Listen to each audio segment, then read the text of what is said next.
With Ninjago ended, a lot of fans are in tears. I know how you feel, guys. When my favorite LEGO theme, Adventurers, was cancelled, I felt the same way.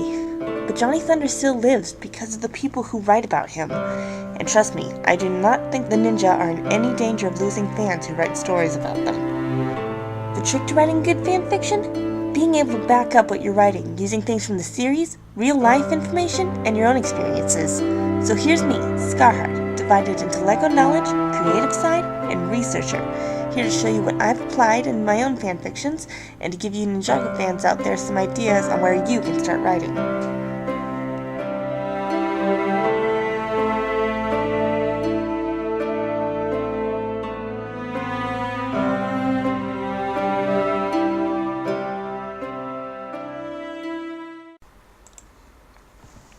Today, we're going to talk about talking.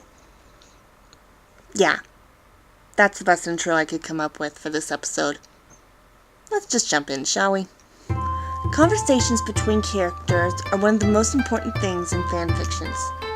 They can be used to tell the audience crucial facts about the plot, and is one of the 3 crucial things to help the characters show their personalities. Because of this, it is vital that conversations be written well.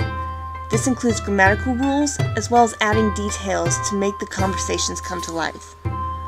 Fair warning, guys, due to the pure amount of ground we have to cover and the amount of examples, this is going to be a long one full of solid information.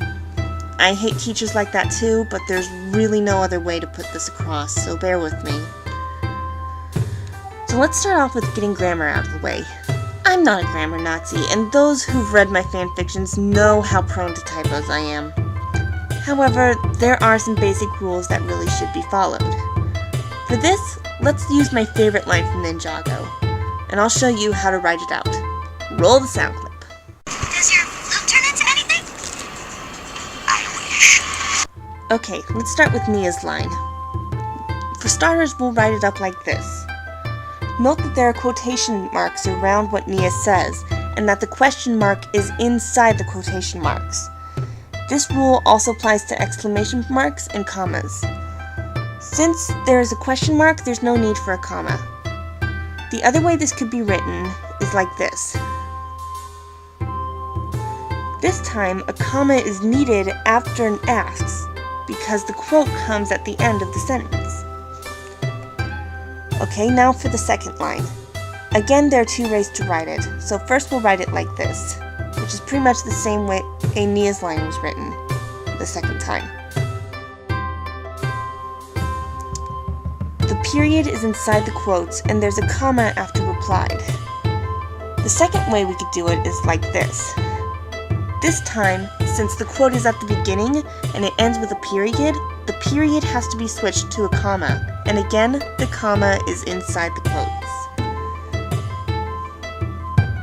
Now sometimes there can be a longer quote where you want to put who's talking in the middle. For example, take this quote from Cole. Back where I grew up, there's this pretty big competition where every year the winner gets the Blade Cup. My dad's won it multiple times. This might be written like this. As you can see, the first section that would normally end with a period has a comma inside. However, the second section doesn't. It just ends with a period that's inside the quotes. Also remember to put a comma after explained. I know this is a lot to throw at once, so I have the quotes in the description for you to look at as a reference.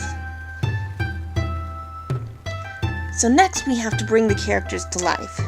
The ninjas are a great team, but that doesn't mean they're all the same.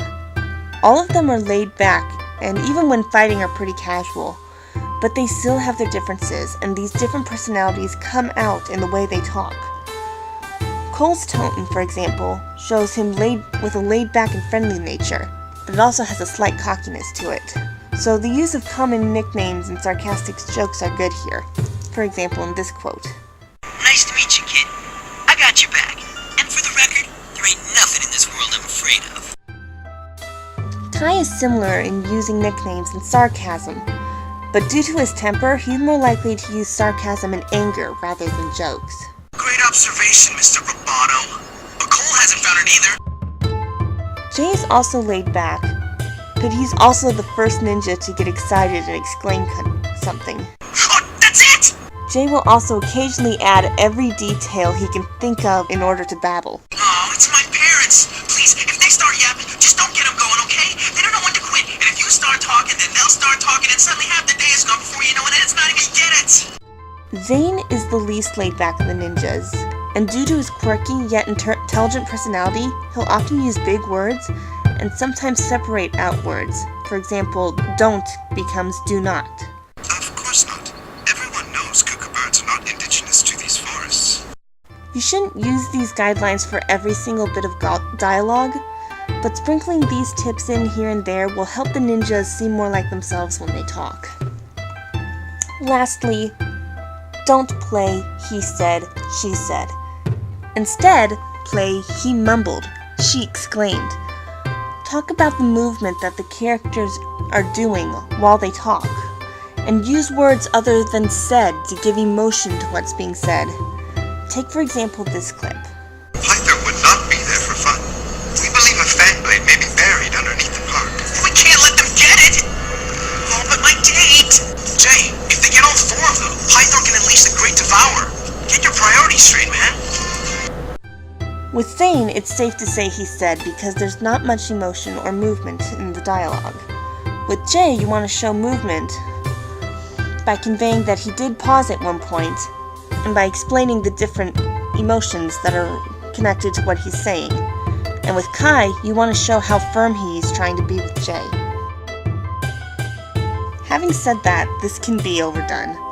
A good example of this can be seen in The Basics, an Alpha Team fanfiction by my friend Euphoriana. I know it's not Ninjago, but Alpha Team was written by the same guy. As usual, there's a link to the fanfiction in the description. Anyway, here's an example of her adding too much detail to a dialogue. Radia's face went white, and she dropped the sweatshirt she was holding. An uneasy grin spread over her face as she looked up at her roommate. Crazy in a good way. You know, like crazy good at what he does. I mean, he's pretty cool. I'm sure once you get to know him. She proffered her most apologetic grin. To make the conversation flow better, you need to show what's going on in as few words as possible.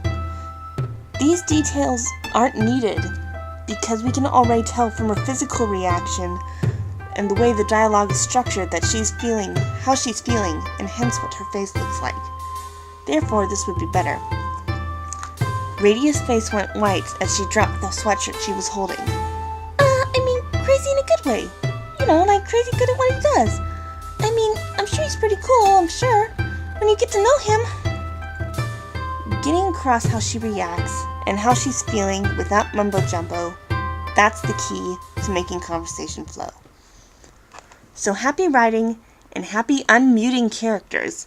Join me next time when I talk about a certain switch Zane has in episode 7. Wait, what about the third aspect of capturing a character? Well, I haven't gotten enough examples and context to make a whole video yet, so we're holding off on that one for the moment. It's still on the list, though. Okay, let's go then.